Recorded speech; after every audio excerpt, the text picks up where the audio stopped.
Terus apakah negara juga ada yang ikut serta di dalam Bitcoin? Tapi kenyataannya ternyata sebuah negara Amerika bahkan Cina itu sendiri jauh lebih besar berinvestasi di Bitcoin. Organisasi masyarakat yang Muslim itu sangat besar dan pasti bentrokannya dikaitkan dengan fatwa.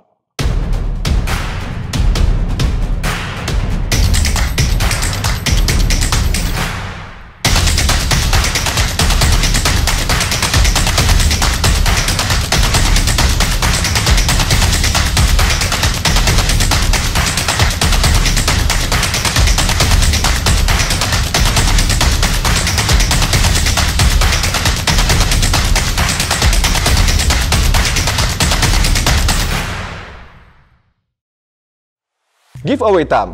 Tonton video ini sampai dengan selesai dan temukan hadiah jutaan rupiah.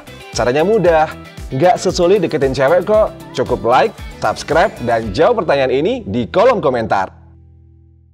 Tanpa menunggu lama, mari kita sambut Bapak Tirta Karma Sanjaya. Kepada Bapak kami persilahkan. Selamat pagi semuanya. Masih semangat. Yang saya hormati tentu saja terima kasih pada Bapak Rektor tadi, Bapak Dr. Dadang Hermawan yang ternyata justru sama-sama dari Bandung, dari Unpad juga ternyata tadi setelah ngobrol. Yang saya hormati juga Pak Abdi yang sudah berkenan kampusnya dijadikan penyelenggaraan Indodac Go Campus pada pagi hari ini selaku Direktur di ITB Stikom di Jembaran ini.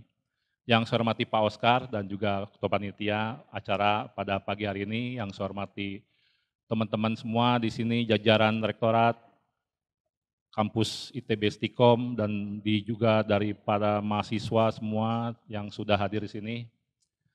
Perkenalkan, nama saya Tirta Karma Sanjaya, selaku Kepala Biro Pembinaan dan Pengembangan Perdagangan Bidang Komoditi di Bapepti. Kebetulan pada pagi ini selaku regulator, jadi tadi Pak Oscar sudah menyampaikan beberapa hal tentang blockchain, kripto, mungkin saya akan menyampaikan beberapa hal terkait sejauh mana pemerintah hadir dalam hal ini di dalam perdagangan aset kripto. Di Indonesia ini kan waktu itu kan kripto ini adalah suatu hal yang sangat-sangat baru ya. Terus di dunia juga baru dikenal 2009 Bitcoin. Nah, kemudian kan yang dilihat pertama pasti orang pada skeptis dengan terkait dengan Bitcoin itu. Bitcoin itu untuk apa gitu kan. Bahkan awalnya aja 10.000 Bitcoin aja ditukar untuk satu pizza gitu. 2 loyang pizza. Nah, kemudian berkembang apakah Bitcoin ini nanti akan banyak yang komunitas yang ikut, pada kenyataannya ternyata banyak. Terus kemudian pertanyaannya apakah Bitcoin ini nanti juga hanya company atau perusahaan-perusahaan yang kecil, pada kenyataannya sekarang perusahaan-perusahaan besar sudah berinvestasi di Bitcoin. Ada BlackRock, MicroStrategy, bahkan nilainya sudah di atas 300 ribuan Bitcoin. Terus apakah negara juga ada yang ikut serta di dalam Bitcoin? Mungkin hanya negara kecil, El Salvador. Tapi kenyataannya ternyata sebuah negara Amerika, bahkan Cina itu sendiri jauh lebih besar berinvestasi di Bitcoin. Nah disitulah makanya ada keresahan, terutama di dalam negara Indonesia ini, karena memang di negara Indonesia ini ada undang-undang 7/2011 tentang mata uang. Jadi di Indonesia ini ada aturan bahwa alat pembayaran yang sah itu hanya fiat rupiah. Kemudian peredaran terkait dengan Bitcoin dan kripto ini dianggap waktu itu sudah mengarah kepada currency. Terutama kita tahu di Bali di sini sangat banyak sekali. Nah tentu saja pemerintah dalam hal ini harus waktu itu mulai mengatur dalam ini supaya jangan kemudian masuk ke dalam undang-undang. Dan kemudian undang-undangnya jadinya terlewati gitu, terlanggar. Sebenarnya selain undang-undang pun, bahkan di 2012 itu bahkan sempat juga mungkin teman-teman semua di sini kalau di Bali mungkin fine-fine aja ya. Di daerah lain, Jakarta, apalagi di Jawa lah ya, apalagi di sana komunitas organisasi masyarakat yang Muslim itu sangat besar. Dan pasti bentrokannya dikaitkan dengan fatwa. Makanya waktu itu 2021 pun saya waktu itu hadir di Ijtima MUI pun itu sangat-sangat luar biasa perjuangannya. Menjelaskan satu persatu bahwa apa sih ini kripto itu, ditanya pasti unsur agamanya, apakah ini haram dan sebagainya. Pada kenyataannya setelah keluar fatwa pun waktu itu belum ada pernyataan bahwa itu haram. Karena memang yang haram itu adalah ketika waktu itu dinyatakan berbenturan dengan undang-undang menjadi currency. Jadi kalau untuk investasi dan sebagainya belum ada fatwa tersebut. Dan kemudian diaminkan juga oleh Peraturan Menteri Keuangan waktu itu 68 tahun 2022 bahwa kripto itu adalah menjadi barang yang tidak berwujud, yang dikenakan pajak. Jadi perjalanannya cukup panjang, jadi saya sampaikan di sini perjalanan kripto itu sudah diatur sejak 2018 ada peraturan Menteri Perdagangannya, kemudian 2019 sudah ada peraturan Bapepti-nya, kemudian sudah ada pedagang aset kriptonya salah satunya Indodax waktu itu, 2020 itu sudah ada 13 pedagang kripto, tapi satunya waktu itu dicabut. Jadi ada 12 dan transaksinya sudah mencapai 64,9 triliun. Alhamdulillah. Nah kemudian sampai kemarin 2024 ini sudah ada 35 pedagang aset kripto. Jadi kalau bisa dicek nanti di website Bapepti ada 35. Transaksinya 2021 itu sampai menembus 859,4 triliun. Nah itulah di 2021 itu transaksinya cukup tinggi, kemudian Ditjen Pajak langsung mencolek, seperti ya, biasa ya. Tahu mungkin ada netizen yang di Instagram colek Ditjen Pajak, jadi akhirnya pajaknya langsung, wah boleh juga nih dipajakin gitu, akhirnya dipajakin waktu itu, kena pajak, kena PPN dan PPH waktu itu. Nah jadi kemudian kalau kita lihat lagi aset kripto itu, kalau kita lihat memang dalam perjalanannya itu, bahkan kalau kenapa sih kripto itu kemudian bisa berkembang dengan cepat? Karena memang di platform aset kripto ini sangat didukung oleh industri-industri retail di dalamnya. Contohnya, misalkan sistem pembayaran. Sekarang sudah ada sistem pembayaran yang mendukung perdagangan aset kripto. Jadi di dalam sistem pembayaran ini ada payment gateway, ada bisa menyimpan saldonya juga, yang sudah ikut ketentuan Bank Indonesia. Jadi Bank Indonesia dalam hal ini juga berperan penting gitu, seperti itu. Nah kemudian kenapa dari waktu itu sekarang tiba-tiba beralih ke OJK, pada waktu itu belum, yaitu karena dulu itu OJK itu masih banyak juga terkait dengan sibuk pengawasan perbankan, asuransi, belum kemarin ada yang tadi sampaikan Pak Oscar, ada pinjol dan sebagainya, kemudian yang sempat marak. Dan kemudian waktu itu kita ketika menggedor pada OJK, aset kripto ini tidak masuk dalam definisi sebagai efek. Makanya kemudian dimasukkan kepada bahwa kripto ini adalah barang atau komoditi karena ada diserah terimakan. Karena kalau beli tadi 100.000 kemudian bisa dikonversi ke dalam Bitcoin, itu bisa mendapatkan Bitcoin walaupun 0, sekian gitu ya. Kalau 10.000 misalkan 0, sampai 8 di belakang koma gitu, tapi nggak apa-apa, yang penting punya Bitcoin gitu. Seperti tadi Pak Oscar bilang nyicil, kalau belinya banyak nanti, nah biasanya nanti mikir-mikir, wah nanti cepat dijual lagi, nyicil seperti itu. Nah dalam perjalanan itu industri retail sangat mendukung, kemudian juga terutama 2021 itu jangan juga dilepaskan bahwa adalah faktor pandemi. Faktor pandemi itu ternyata paling mendukung pada pertumbuhan digital, terutama bisnis digital. Sekarang aja kita lihat di kampus, dulu mungkin orang tahunya fakultas ekonomi aja ya. Sekarang fakultas ekonomi dan bisnis.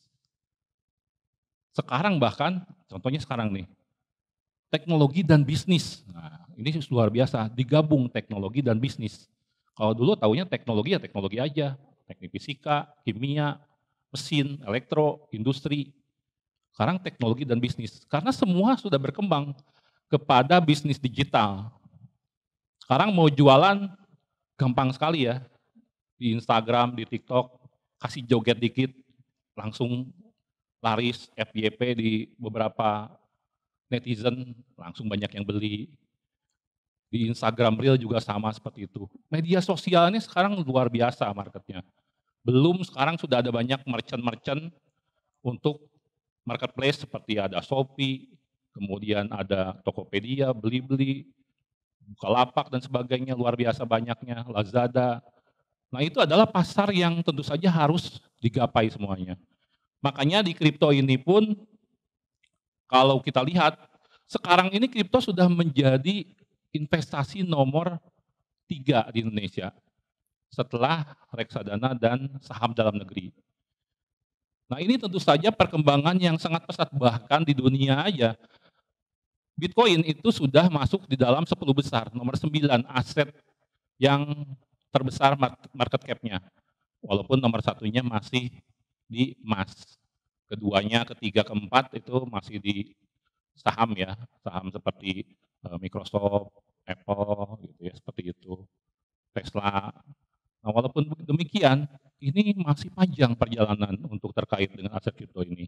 Nah, mudah-mudahan dengan kecepatan internet yang makin merata, yang pengguna internetnya ini sekarang sudah mencapai 70% di Indonesia menggunakan mayoritas adalah dengan HP dan laptop. Mudah-mudahan bisa lagi berkembang dan kemudian bisa menumbuhkan lagi ekonomi digital Indonesia. Ekonomi digital Indonesia tetap nomor 1 di ASEAN. Jauh lebih besar dari negara-negara ASEAN lainnya karena memang masyarakat Indonesia adalah pasar yang sangat besar seperti itu. Nah kemudian juga aset kripto secara demografi itu adalah tetap dikuasai oleh anak-anak muda ya dalam hal ini. Jadi 18 sampai 35 tahun hampir 75% adalah kalau dari data yang masuk di kita, dari semua platform yang sudah terdaftar di Bapepti, itu hampir lebih dari 75% itu adalah di usia 18 sampai 35. Jadi kalau mengecil lagi mungkin 18 sampai 24. Ya karena tadi itu, selain tadi sudah banyak platform digital yang sudah bisa mengakomodir kripto, ada payment gateway-nya dan sebagainya, termasuk juga kemudahan akses. Sekarang ini kan di HP kita bisa lihat platform tadi Indodax, bisa belajar dulu. Sebelum login bisa belajar dulu, buka install Indodax, nanti bisa dibuka dulu, dicek, belajar dulu apa itu kripto, price chart-nya seperti apa, baru setelah paham bisa buka demo dulu, setelah paham bisa ikutan, trading, kemudian akses, kemudian saldonya itu cukup 50.000 ya, bahkan ada beberapa yang e-wallet 30.000 pun bisa. Transaksinya bisa dimulai dengan 10.000. Jadi dengan 10.000 teman-teman semua bisa sudah mulai belajar dalam hal ini untuk bertransaksi kripto, apa kripto mulai. Resikonya mungkin dianggap jadinya minim karena untuk belajar dibandingkan kalau resiko kita mau investasi di saham, termasuk tadi tempat saya juga menangani trading forex karena memang modalnya tidak kecil. Nah kalau untuk kripto ini, jadi kalau misalkan teman-teman di sini semua ada yang ini kayak quotes ya, yang sering muncul di FYP gitu ya. Kalau belum menyukai gitu kripto, paling tidak belajar menyukai dulu gitu kan seperti itu. Nah seperti itu. Jadi ini adalah suatu hal yang luar biasa. Bahkan di kripto itu, di beberapa tadi kemudahan akses, itu dimulai dengan yang di bawah 500.000. Jadi aksesnya itu sangat mudah, jadi rata-rata itu di bawah 500.000 pasti transaksinya. Nah jadi ini memang luar biasa dan walaupun memang masih banyak transaksinya dikuasai oleh di daerah kota-kota besar, Jawa, Bali, Sumatera gitu seperti itu. Beberapa daerah yang kawasan timur belum, tapi mudah-mudahan ini masih terus berkembang ke depan. Dan kemudian di sini yang platform yang paling banyak digunakan juga masih yang banyak sering dikenal juga di sini. Mungkin teman-teman semua bisa mengenal beberapa aset kripto dan kemudian modalnya tadi sudah disebutkan, transaksinya juga minimal beberapa kali itu pasti bertransaksi kripto, dan juga kemudian aset kripto yang paling banyak ditransaksikan itu sebenarnya adalah ketika memulai konversi itu adalah pasti di USDT, Tether. Jadi kalau misalkan yang ditransaksikan tuh banyaknya Bitcoin atau apa gitu.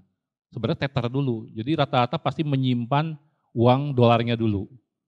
Setelah di USDT Tether, baru kemudian bertransaksi, dikonversi, kemudian mencari ada yang Bitcoin, kemudian Ethereum, kemudian ada Shiba gitu seperti itu. Di sini sekarang ada PP yang sekarang lagi hit meme coin ya. Kalau periode sampai akhir tahun kemarin 2023 bahkan yang paling banyak itu sempat Solana ya. Solana sempat tinggi juga waktu itu. Nah, kemudian kalau kita lihat lagi next. Aset kripto itu sebenarnya ada berapa banyak sih gitu ya. Aset kripto yang beredar itu di global itu banyak sekali, bahkan sudah sampai puluhan ribu. Kalau di CoinMarketCap itu hanya ada mungkin sekitar belasan ribu di CoinMarketCap di CMC. CoinMarketCap itu cuma ada belasan ribu. Tapi apakah teman-teman semua di sini yang mau berinvestasi di kripto itu harus berinvestasi di sebanyak aset kripto itu? Makanya dalam hal ini pemerintah memberikan wadah atau regulasi bagi teman-teman yang berinvestasi, aset kripto apa sih yang nanti harus diinvestasikan, itu makanya ada whitelist-nya. Jadi kayak Indodax, Kripto, Pintu dan sebagainya ini memperdagangkan aset kripto yang dapat diperdagangkan yang ada di whitelist yang sudah diterbitkan oleh Bapepti. Untuk apa? Untuk mempermudah supaya masyarakat itu nanti atau konsumennya dari platform itu, Indodax dan sebagainya, mempermudah ini loh aset kripto itu yang sudah dilakukan uji. Kami uji dengan analisis hierarki proses. Jadi kemarin sudah ada 545 jenis aset kripto, 39-nya aset kripto lokal menggunakan analisis hierarki proses. Jadi dinilai oleh bersama-sama dengan ada Indodax dan semua seluruh stakeholder kita. Tujuannya apa? Supaya paling tidak banyak aset kripto yang kemudian di luar itu yang bisa, kalau bahasanya sekarang ini koin-koin micin atau shitcoin gitu seperti itu, yang nggak jelas utilitasnya. Nah ini kita nilai yang koin-koin kripto yang memang utilitasnya jelas. Jadi kalau misalkan nanti ada aset kripto yang ternyata bermasalah, itu kan bermasalahnya di global, masuknya ke kita. Nah jangan sampai di kitanya itu bermasalah juga gitu. Nah seperti itu. Nah sebelum itu dicegah aset kripto global mana yang bisa dipercaya.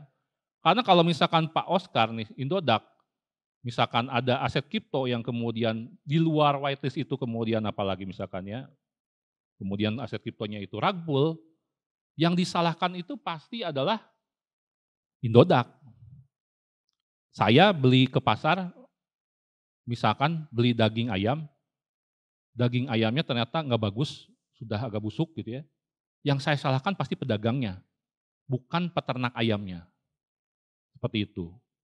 Karena yang di akhir itulah yang akan dicari. Makanya Pak Oscar pasti harus bertanggung jawab itu. Makanya kita untuk melindungi juga teman-teman para pedagang aset kripto platform ini supaya bisa dipercaya, juga harus memperdagangkan barang-barang yang bisa dipercaya, yang sudah dilakukan penilaian.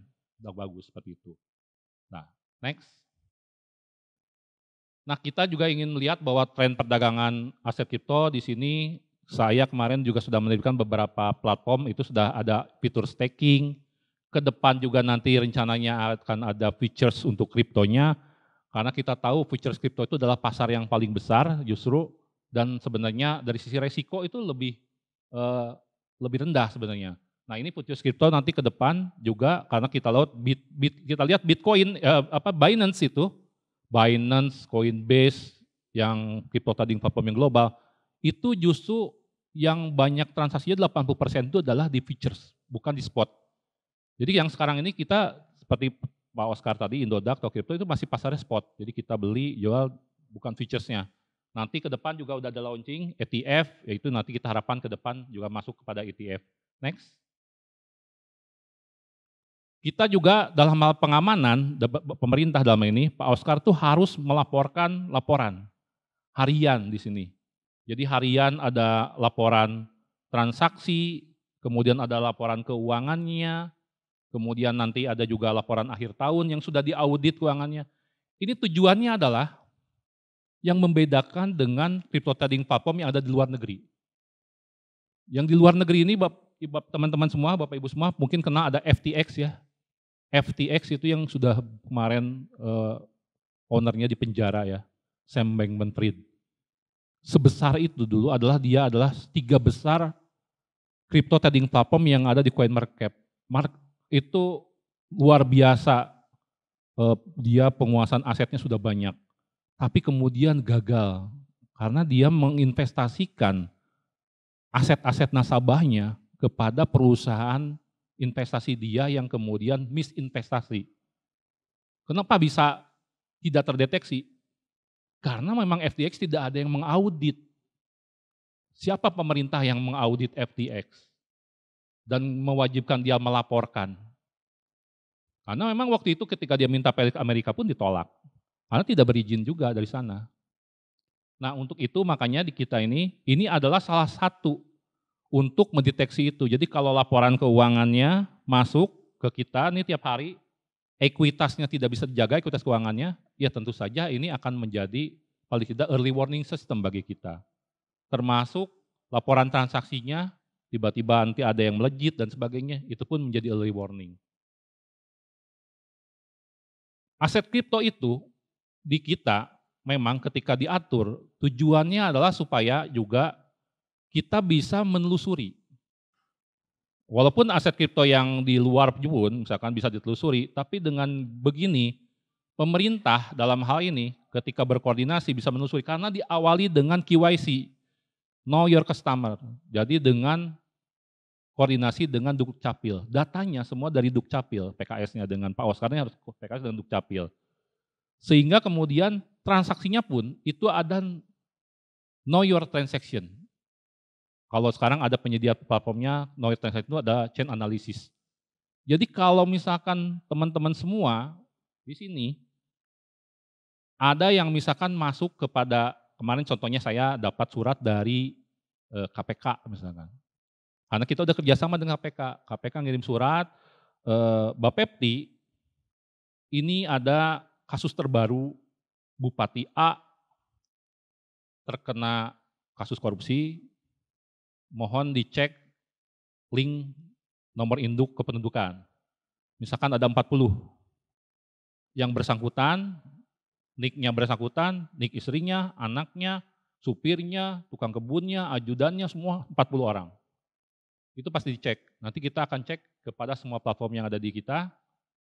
Kalau ada yang nyangkut, akan kita sorkan kepada KPK.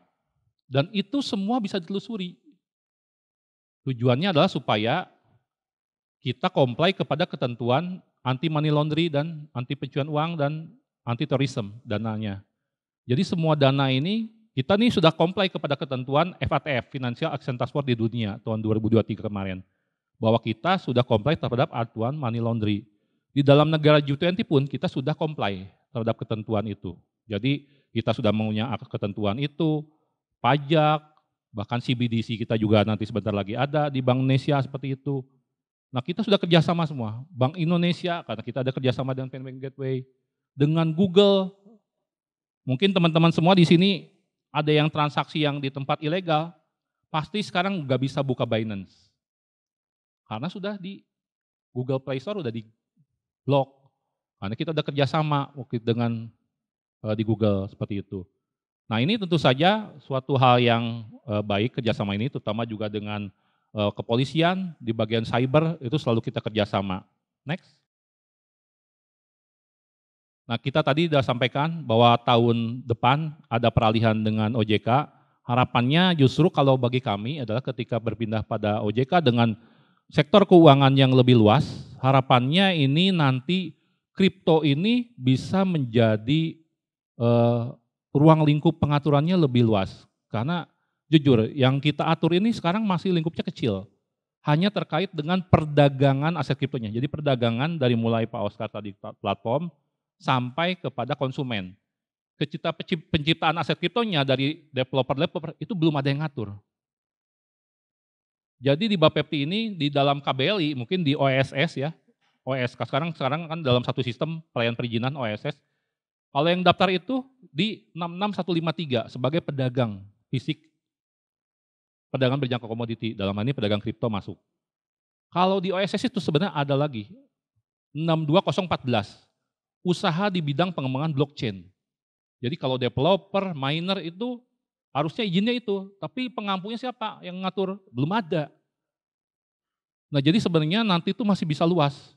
Harapannya bisa jadi nanti OJK bisa lebih luas lagi dalam hal ruang lingkup, sehingga industri kripto ini justru bisa lebih maju lagi. Karena kemarin pun saya bingung kalau misalnya ditanya, Pak saya mau izin mining, Pak saya mau izin developer kripto, karena nggak ada di kita, karena bukan tupoksinya kita hanya di bawah Kementerian Perdagangan, makanya kita hanya mengatur terkait dengan perdagangannya saja. Penciptaan dari awal, menggalinya dari miningnya, menggali di dunia maya ya, tapi itu belum ada pengaturan seperti itu. Nah kita teman-teman semua di sini, karena di sini juga banyak dari kampus dan juga mahasiswa, juga nanti tentu saja sebagai kepanjangan tangan juga dari kami, dibantu juga untuk meningkatkan literasi. Kami di sini juga hadir untuk supaya menyampaikan juga literasi juga kepada masyarakat. Yang penting teman-teman semua jangan sampai tergiur dengan informasi yang salah. Sekarang ini kan banyak di media sosial, kirim telegram dan sebagainya, nanti diarahkan ke link-link gitu ya. Tadinya di media sosial diarahkan link ke telegram, ternyata entitasnya itu adalah ilegal. Jadi harus dipastikan legal dan kemudian harus logis. Yang disampaikan ternyata dikirim, ini bisa 5% per hari nih. Wah ini itu kan nggak logis ya. Harus dilihat dulu skemanya seperti apa, pahami dulu barangnya seperti apa, platformnya itu jelas atau tidak, dan harus transaksi itu nanti di platform-platform yang legal. Jadi harus logis dan legal seperti itu. Dan kemudian Bapepti juga di sini sudah menyediakan lini Bapepti. Jadi ada link hotline yang bisa kalau misalkan perlu informasi dan sebagainya.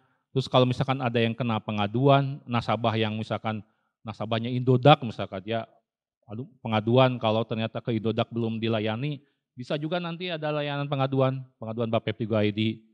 Atau mau cek legalitasnya juga ada nanti di website, di tengah-tengah itu ada yang quick search. Kalau quick search diklik itu masuk ke dalam cek .legalitas.bapepti.go.id. Jadi kalau misalkan dicek Indo misalkan, akan keluar tuh nanti Indodax gitu kan.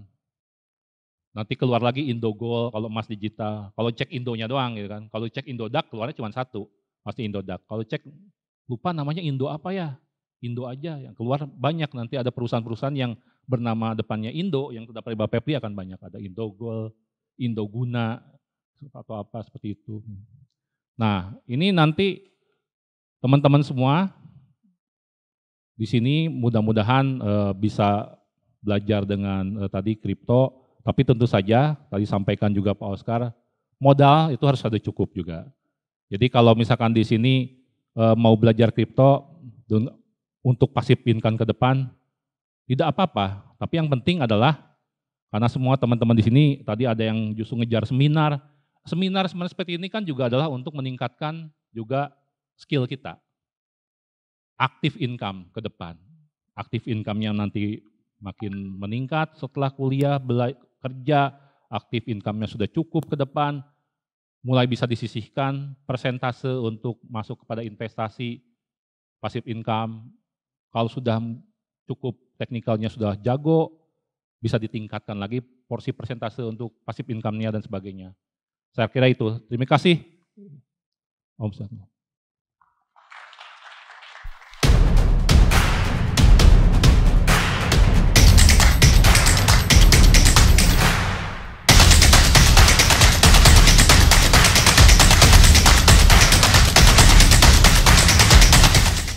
Halo, saya Tirta Karma Senjaya selaku Kepala Biro Pembinaan Perdagangan Berjangka Komoditi Bapepti.